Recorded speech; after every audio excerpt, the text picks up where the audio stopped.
কাঁচা চাল দিয়ে দুর্দান্ত স্বাদের পাঁপড় রেসিপি। আর এখন যেহেতু বর্ষার সিজন, এই পাঁপড়টা খেতে কিন্তু দুর্দান্ত টেস্টি লাগবে। পাঁপড়টা তৈরি করার জন্য এখানে আতপ চালটা ব্যবহার করব। আর আতপ চালটা অবশ্যই 3-4 ঘন্টার মতো ভিজিয়ে রাখতে হবে। আমি শিলপাটায় পেস্ট তৈরি করে নিলাম। আপনারা চাইলে ব্লেন্ডারেও খুব ভালোভাবে পেস্টটা তৈরি করে নিতে পারেন।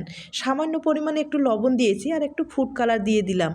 চালের পেস্টটা আমি প্লাস্টিকের ব্যাগে ভরিয়ে এভাবে ডিজাইনগুলো তৈরি করে নিচ্ছি। এই ডিজাইনগুলো কিন্তু দেখতে ভীষণ সুন্দর, আপনারা চাইলেই ট্রাই করে নিতে পারেন। এই পাঁপড়গুলো কিন্তু অবশ্যই পাতলা করে তৈরি করে নিতে হবে। আর এখন যেহেতু বর্ষার সিজন, এখন কিন্তু রৌদ্রের ব্যবস্থা একবারেই থাকবে না, তাই এগুলো ফ্যানের বাতাসে শুকিয়ে নিতে হবে। ডিজাইন আমি সবগুলো তৈরি করে নিয়েছি, এখন ভাপ দিয়ে নিচ্ছি। আর ভাপ দিতে কিন্তু বেশি সময় লাগবে না, 30 সেকেন্ডের মতো হলেই হয়ে যাবে। পাঁপড়গুলো ভাপ দেওয়ার পরে এগুলো কিন্তু ফ্যানের বাতাসে শুকাতে হবে। আমি ফ্যানের বাতাসে শুকিয়ে নিয়েছি, আর শুকানোর পরেই দীর্ঘদিন পর্যন্ত সংরক্ষণ করে খেতে পারবে।